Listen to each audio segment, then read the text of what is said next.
Nimehuzunika sana ya kwamba tangu niongee maredio za Kisomali na Kiborana walinitafuta wakitaka wakuwe na kikao nami, na wakisema ya kwamba wamesukumwa sana na watu ya Garissa na watu ya Mandera na watu ya Wajir na watu ya Marsabit na watu ya Isiolo, wangetaka tukuwe na kikao cha faragha tusemezane.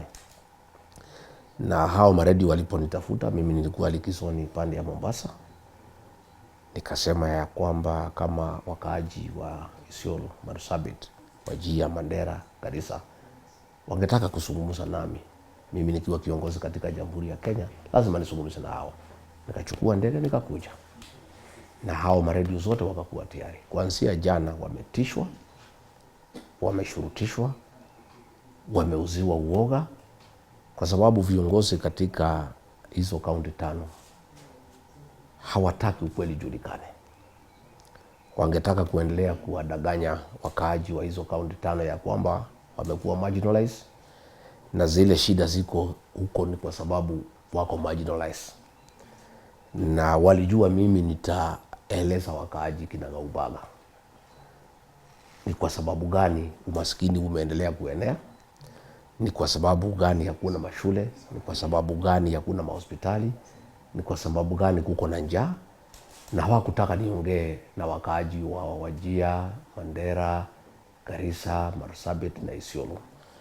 Na hao vijana wakauziwa uoga, wakaogopa na wakakosa kufika. Lakini kwa wale wachache wamefika, tutaendelea. Lakini mimi ningetaka niambie hao viongozi wa Northern Kenya ya kwamba watu ya huko si watumwa wenu. Mumewakalia siku mingi, mumewaumiza siku mingi, pesa zao mumetumia vibaya, wamepata shida. Hiyo maneno yote mumefunika, hamtaki ijulikane. Wakati umefika wakaaji wa Northern Kenya wajue ukweli, ndio waanze safari ya ukombozi, ya kujikomboa kutoka kwa uongozi baya na uongozi ya kuwaumiza na kuwashurutisha. Ni makosa sana viongozi kutisha wanahabari. Wasiongee na kiongozi wa Jamhuri ya Kenya ndio wananchi wasijue ukweli kinagaubaga. Lakini niseme kikwetu, iko msemo inasema mimba ya mwanamke hata ukificha, kuna miezi inafika, ile mwezi ya 7, mwezi ya 8 lazima ionekane.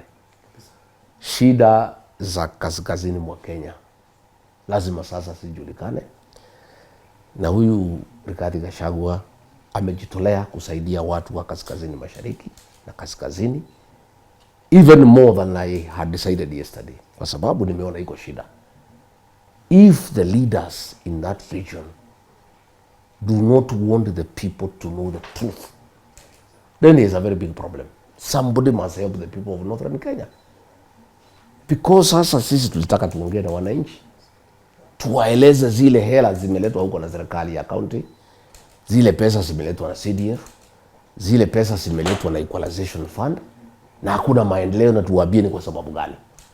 Ndio waanze kuuliza viongozi maswali. Sasa hao viongozi tangu niongee wamepata shida pale, kwa sababu wananchi wameanza kuchanuka na kuelewa ni nini naendelea. Na leo ningewachanua zaidi kwa kuwaeleza kinagaubaga ni mambo gani naendelea na ni kwa nini maendeleo imekosekana pale. Lakini hao viongozi wameshurutisha wanahabari, wamewatisha, wameuzia uoga, ndio wazee na wamama wasipate kupata mimi kwa redio. Lakini tunashukuru Mwenyezi Mungu kwa sababu ya teknolojia. Sasa tuko na mtandao, tuko na digital platform.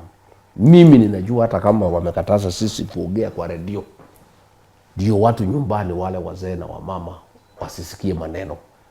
Mimi najua vijana wetu wa Gen Z, mimi najua online warriors wa Kiborana wa Kisomali watapata hii moja kwa moja kutoka peji yangu, kutoka zile platform ziko tayari, na wale wazee na wamama watafikiwa na hii maneno. Ilikuwa ni upendo wetu kama hao wakina mama wagenisikiza moja kwa moja, lakini hao wametishwa, hizo redio sasa hakuna. Lakini hii habari itawafikia.